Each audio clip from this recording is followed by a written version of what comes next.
What's happening in Brighton? The short answer is a lot. The long answer is this podcast. What's Up Brighton is a show dedicated to the community we all love. Hosted by Roger Burnett, Eric Meldrum, and Coach Mark Howell, this podcast will feature news, issues, and discussions impacting Livingston County and celebrate the people who make our slice of Michigan go and grow. This is What's Up Brighton.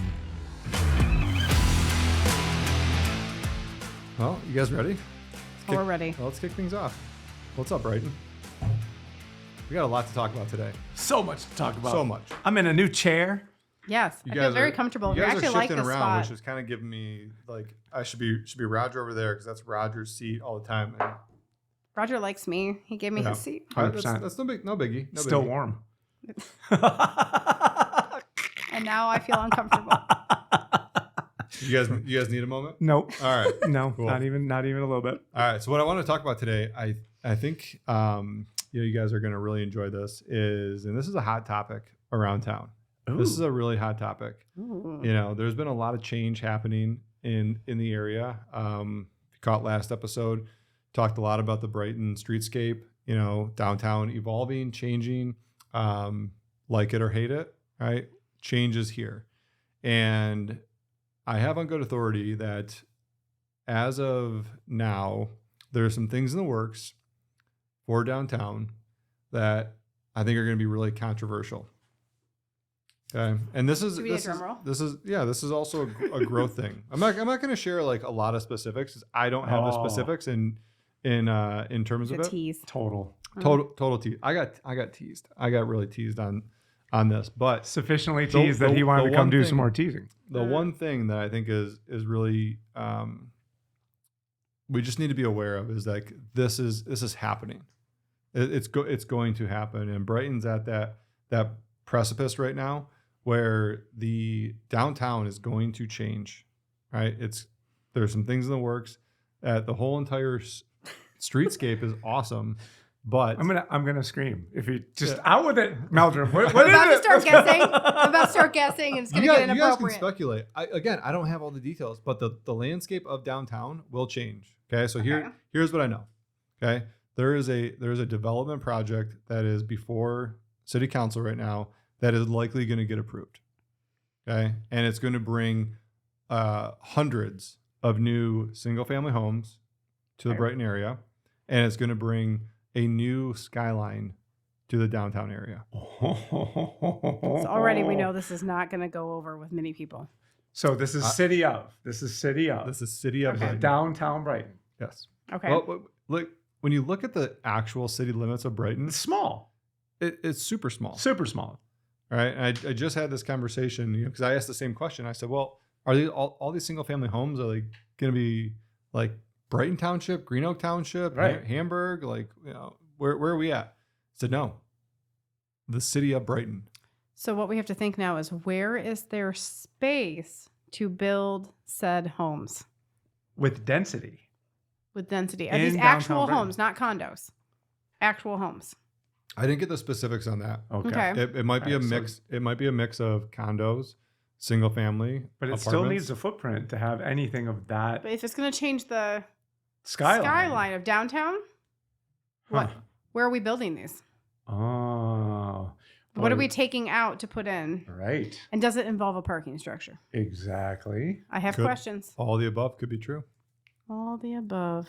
So did they give you like are we talking in any round number totals here? Like, are we talking hundreds? Are we talking less than 100? Like, I mean, Hundreds. holy cannoli. Hundreds more Hundreds of residential homes. units in the downtown Brighton area, sufficient to change Well, in the skyline. the Brighton city limits. Yeah. Brighton City limits. There's Okay. there's multiple projects. The downtown is one project. Single family homes is another project that's happening. Mhm. In and around the Brighton city limits. Which, in all fairness, we need more single family homes. That's my opinion. That being said, what is being Yeah. changed to And- get there? We talked about this on a couple other episodes, like that home that's right kitty corner to Yeah. The roundabout. The roundabout. Yeah, we talked about this one. That was kind of the first of its kind, which is now pending. I believe. Oh, really? Oh, is it pending? Yeah. I've been following that. Yep. Okay. I'm pretty sure it's pending unless it fell through. Take a look at it. But that was really the first of its kind. When you go to other cities, like comparables, Northville, Plymouth have all experienced, the effects of like the Birmingham effect, right? Like, okay, you get to a point where there's so much going on that living there becomes congested. Right? And that's the fear for everybody is like the downtown area.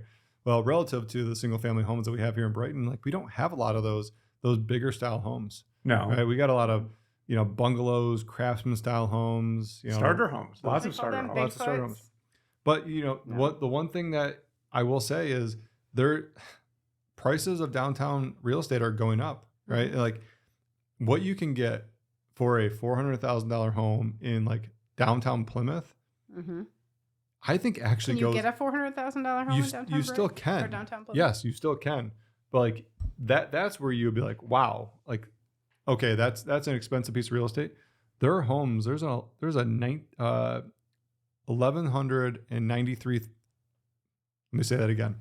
There's a 1,193 square foot home that is going for just over 400,000 in the downtown Brighton area. Wow. And it's a ranch. Like, are we there?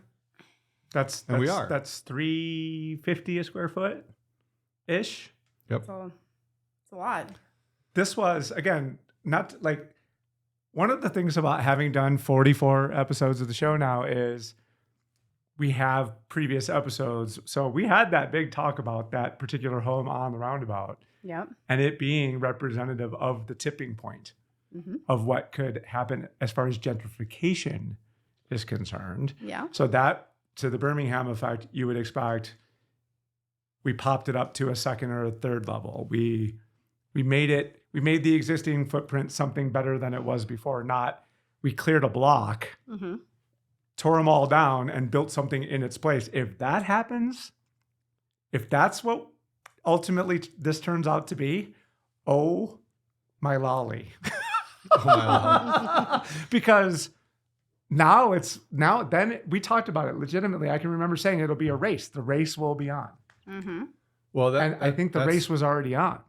That's what I feel like is happening right now. When I was, having this conversation, about this, I had some questions, like, okay, are there multiple developers that this is happening with? Is this like the city has now kind of opened a window that says, hey, we have X, Y, and Z available.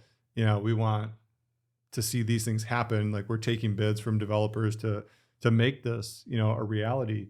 And it wasn't as cut and dry, as everything, with obviously politics, but it was a developer that has kind of brought this forefront because there was some land that the city was actually trying to sell and develop, for many, many years, and Roger, have you figured it out yet?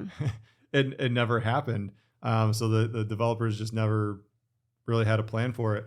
So now there are some tax incentives and some other things that are happening, as a result of it. But those are all the questions that I think like it's beyond the point of vetting out different solutions. It's moving forward because somebody now has a plan. Similar to the streetscape is like, look, there could be 10 different plans. Nobody's going to agree on anything. Something just needs to happen, right? And it's moving forward. So I find this to be fascinating because I grew up in Royal Oak, and we did not live near downtown. We actually moved over near the Royal Oak Birmingham. I guess it was Royal Oak Birmingham Southfield-ish kind of border where everything kind of meets, and that's where I spent the majority of my childhood. And what I watched happen about 25 years ago was the city sold off schools because they didn't have as many kids that were going to public school. The schools became housing developments.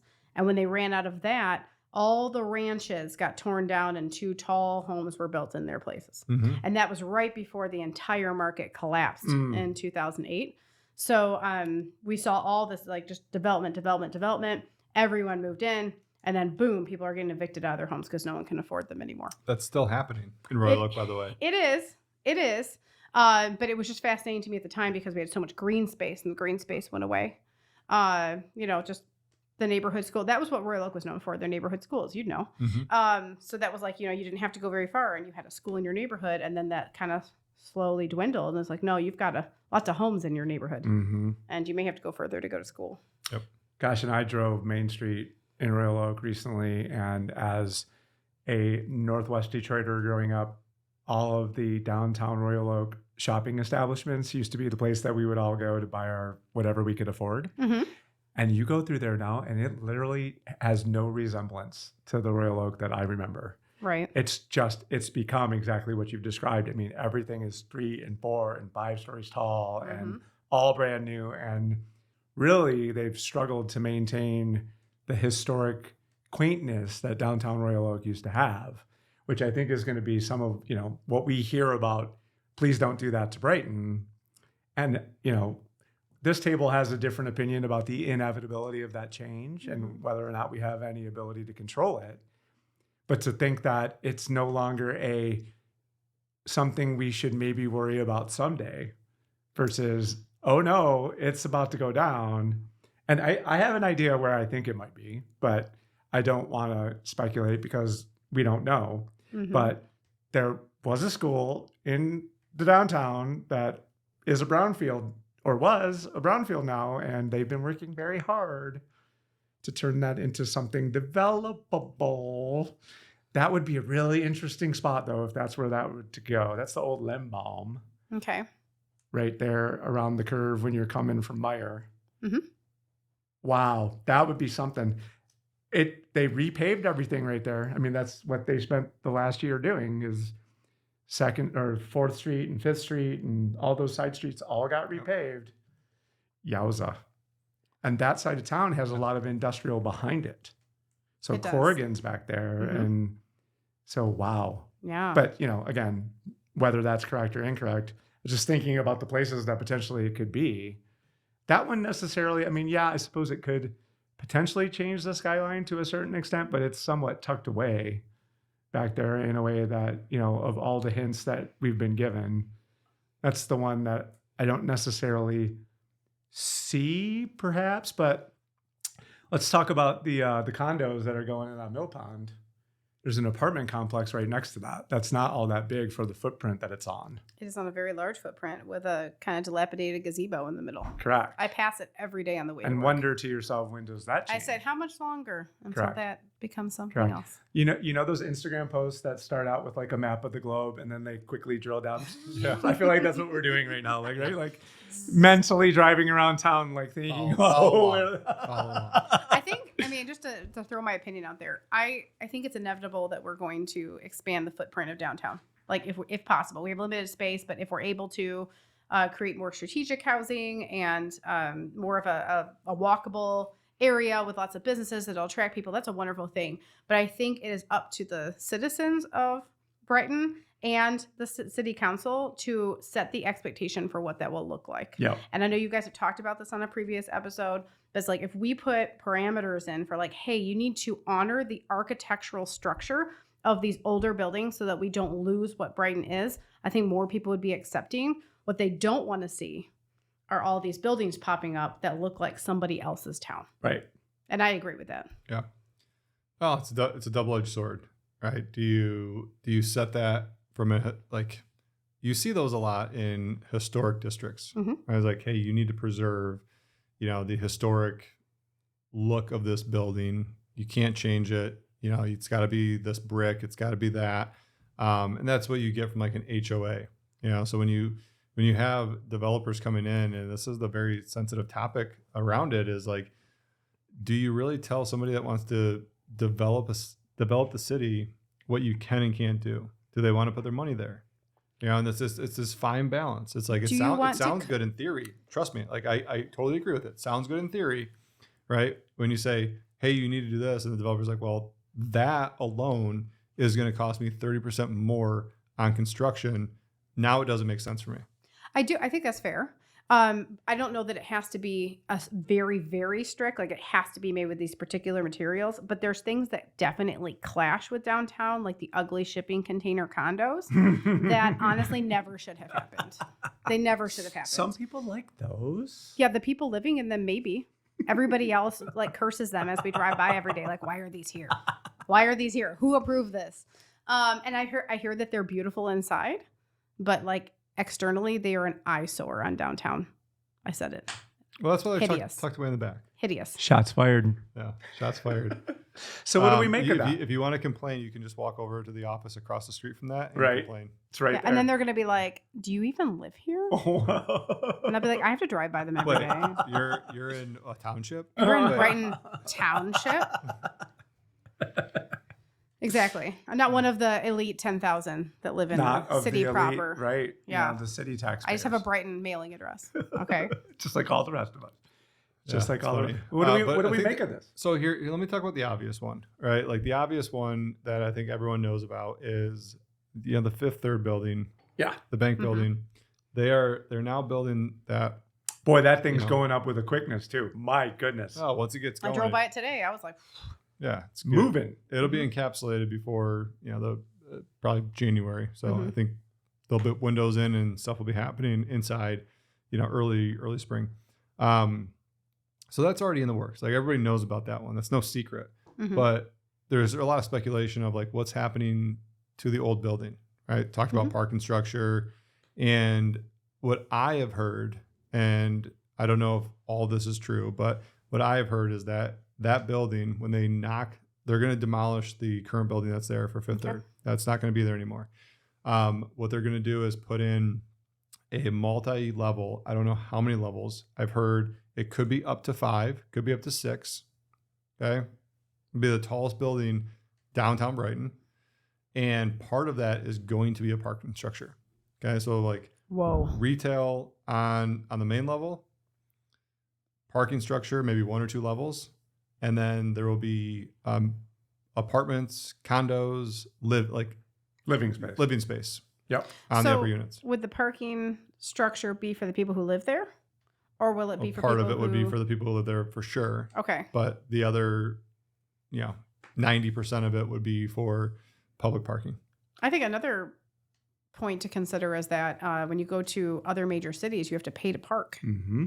And one of the benefits of Brighton is that you don't have to pay to park. You may have to walk further, but you're not having to put money in a meter or modern Use your day app. swipe, app, whatever. I'm Yeah. too old for this. Well, let's see how long And, that lasts. Let's see how long that lasts. But yet parking structures cost a lot of money A to lot build. of money. And so, even at hospitals, sometimes you have to pay to park just to pay off the parking structure. Right. That's bananas, dude. It is. Yeah. What a tease that one's going to be. So that's like if we were making 2025 predictions, right? Like Hmm. that's a big one. Like ladies and gentlemen, where's that one going to go? Are you or a loved one struggling with the effects of a stroke? The Oxford Center in Brighton, Michigan offers a cutting-edge alternative stroke treatment that can help stroke victims even years after having a stroke. Our approach combines traditional medicine with evidence-based alternative therapies, including hyperbaric oxygen therapy. This advanced treatment involves breathing pure oxygen in a specialized environment that can stimulate the growth of new blood vessels and promote healing in the brain. We also offer physical therapy and speech therapy programs to help patients regain their strength, coordination, and ability to communicate. Contact the Oxford Center today at 248-486-3636 or visit the website at oxfordcenter.com to learn more about the alternative stroke treatment options, including hyperbaric oxygen therapy. That's 248-486-3636 or visit oxfordcenter.com. Here's the interesting part about all this, is like when you look at the real estate in Brighton and you look at the home values, everybody who moved here wanted it, for a certain reason. They moved here because they loved the quaintness. They loved, it wasn't maybe Plymouth. It wasn't Birmingham, like whatever, they moved out west. And a lot of people, when you look at the downtown area, it services Brighton Township, Green Oak Township, Hamburg Township, Genoa Township, right? also known as Browell. Browell. And so Because we're all bro. all of these townships share Brighton. So the tax base. So my point I'm getting at is like, we all benefit from this. Since I bought in 2016, I've seen my home value go way up. It's like, awesome. Great. My home is now worth more. Okay.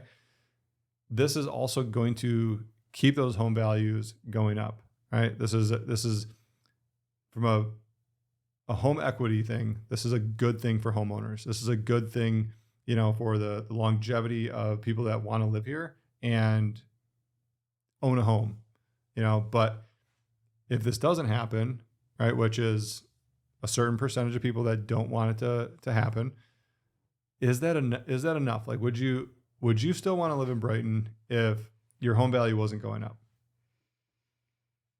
Wouldn't you look at that as a place of like, I look at, we share kind of a, when you go up 23, north in Michigan, right? You hit a lot of towns that those home values aren't going up. No. Right? You see a home that's like $120,000, $150,000 for 3 generations, and that's been $120,000. Right? It's not close to anything. Right, and that's my point is that's the American dream, right? Like you buy a home, and then at some point your home values go up, right? And that's not going to happen if we were stuck in the 70s or the 80s here in Brighton. Yes, however, what is Brighton's slogan?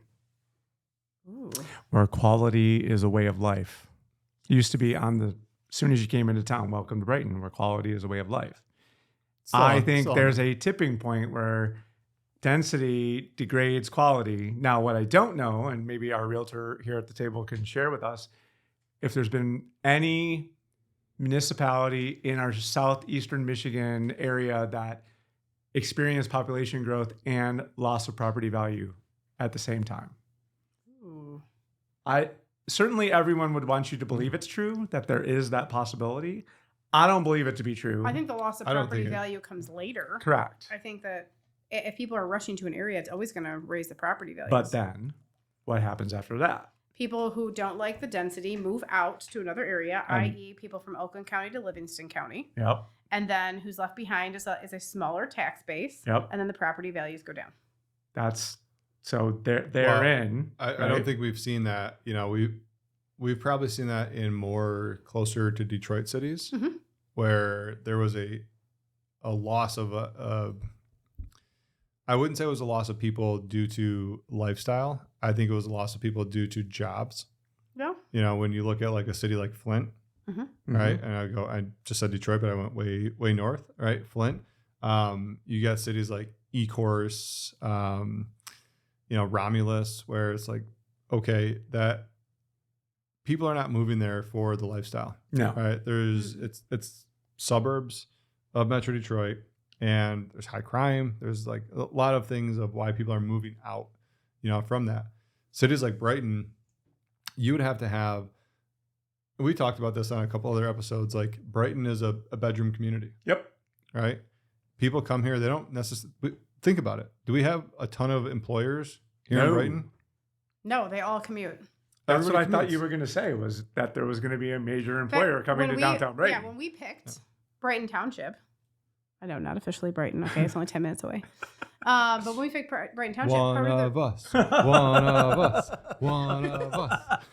One of the reasons we picked where we did was because we could get land for cheaper than we could in Oakland County, which is where we came from. And we were close to the expressway, so my husband could hop on the expressway and get to where he needed to go for work. Correct. That's why we moved here too. Everybody who moves here. That's why we moved here too. Yeah. Exact same reason. Same reason. There were a lot of beautiful homes that we saw, like up in like Swartz Creek, for example. And I was like, but how much longer is it going to take you to get to where you need to go? Agreed. That's out. Agreed. Same. So it's not necessarily going to happen. I don't think we're in for this, 30 years from now, Brighton is going to be one of those areas where like people are leaving because, oh my gosh, it's overpopulated. I think it's always going to be that kind of attraction. It's now the new Birmingham, right, of this area. But okay. So yes, however, please, for the love of God, let's pick Northville. I was like, can we pick a different city? Because I grew up next to Birmingham, and I don't want to be like Birmingham. Correct. No, I mean, Stop using that example. It immediately puts a negative connotation. Northville, Plymouth. I mean, to me, those are more representative of what we are. We're a former bedroom community. We're still a bedroom community, but we're a community in transition away from what once was to what will be. I even would want to go so far as to say Ann Arbor, but not really. What about like Plymouth? Yeah, Plymouth, I feel like Northville. Plymouth is a good one. Yeah. Northville, Novi, Northville, and Plymouth have a lot of employment. Yes, that's true. In the area. And I don't even want to count Novi because they sold out to every chain that they could sell out to. Whereas there's still a mix in the two other downtowns that you'll still see mom and pops in addition to. I mean, we have Buff City Soap. Like but it's a franchise. Yeah. But let's point that out. But you know what I'm saying? Like we work very hard as a community to keep that out of our downtown. Right. And so when you say Novi, that gives me chills because I don't ever want to see us turn into that. Well, everybody in the group is like, everybody in the group is like, stop turning this into Livonia. Like it's a dirty word. Every time I'm like, why did you pick Livonia? Well, nothing right? Like Livonia. No one goes, you know what I'm going to do on the Saturday night? Go to Livonia. Yeah. Let's bang it out. Let's go down there to Livonia. We're just getting it done. Hang out with the salsa ritas.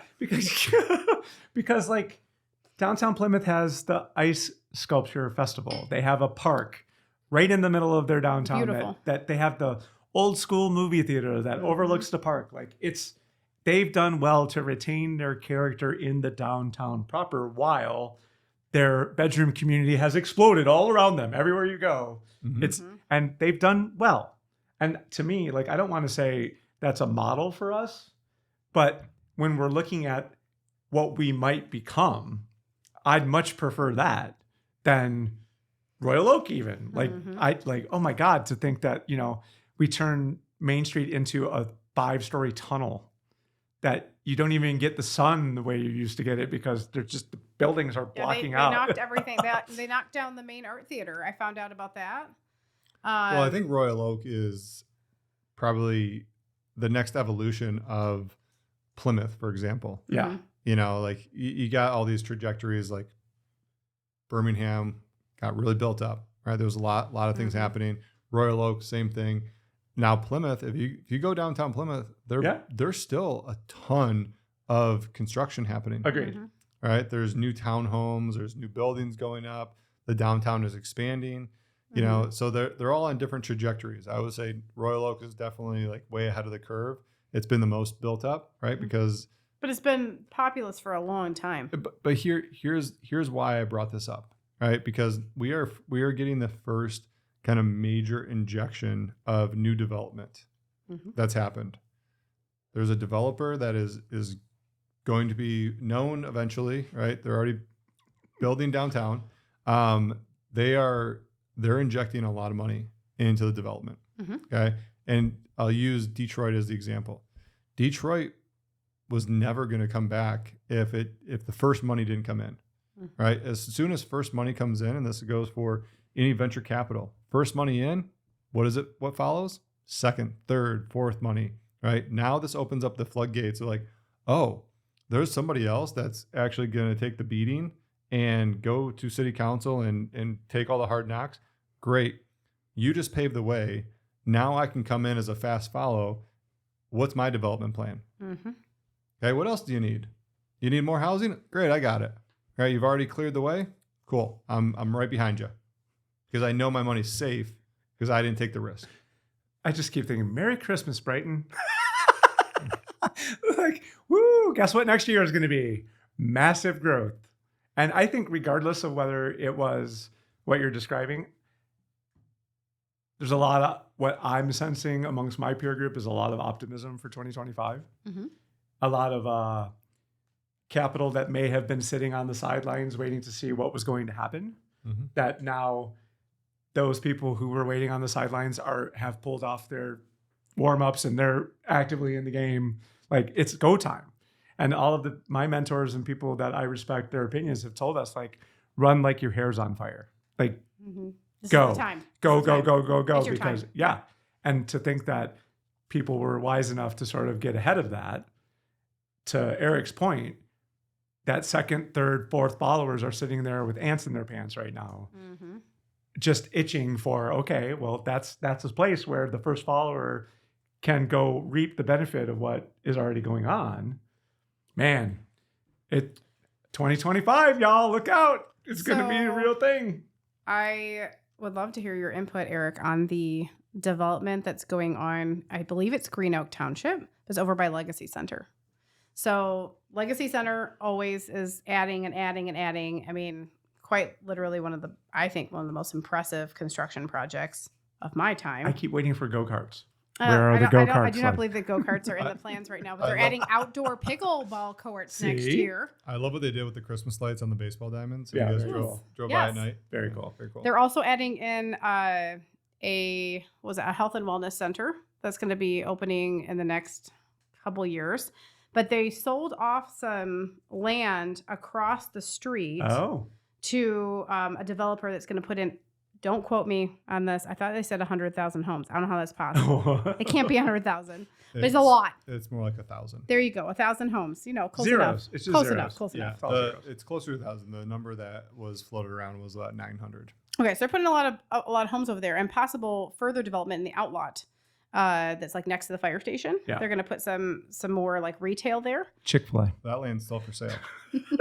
But that's like the plan, right? Is to sell that to somebody who's going to develop that into more businesses that can serve that community. The 179 events that come through Legacy Center every year. That you can quote me on. It's 179. Yeah, I mean, Culver's is popping. I mean, every time you get a baseball tournament or a volleyball tournament at Legacy, Culver's, don't even try to go there. Wow. There's teams, and you got Olive Garden there. I mean, those businesses do very well. But I agree, like what that corner there on Winans and Whitmore Lake is really missing is a couple restaurants, a couple bars. You got the baseball moms and dads head over with the team afterwards. Like, just have a cool hangout. Like, what a cool, I don't know. I'm just really excited for it. I'm so surprised that the Legacy Center doesn't capture that. Like, capture what? That clientele, like their concession stands, having like, you go to Kensington Ice, which I now realize is not Kensington Ice anymore. You guys know it changed the name? Did it change its name? Yeah. What is it now? They sold naming rights to Kensington, the Ann Arbor Ice Cube, and I think it was one in Lansing, maybe. Okay. It's now Big B Ice Cube. Oh, wow. Really? Yes. All right. So I'm going to play an Eric right here. Okay. And I'm just going to say, I cannot officially disclose the information that I have. Tell us Don't more. Quote Okay? me. Don't quote me. But This is the official, unofficial news source that you needed to. This is the hot take episode here's to your finish hot the take year. on what's going on at Legacy Center. I have it on good authority that the concession stands are about to change considerably. Oh, good. And that's been a biggest complaint I've heard from parents. And that perhaps a couple of well-known downtown Brighton businesses are going to be setting up shop in the Legacy Center. That makes perfect sense. And they will be serving some excellent food come January. Good. Hopefully the service is better. Right? Right? Last episode, I don't know. That's weird.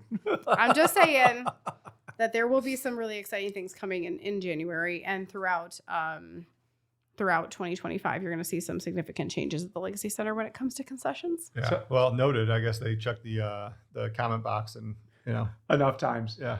So I think if we were to title this episode, I think this is the Guess What, Brighton. Guess what? Can't really say exactly how we know, but guess what? But guess what? We know a lot of things we're not at liberty to say. The future of Brighton, unofficially. Unofficially. Unofficially. Well, my goodness. That's something. Now my wheels are just turning.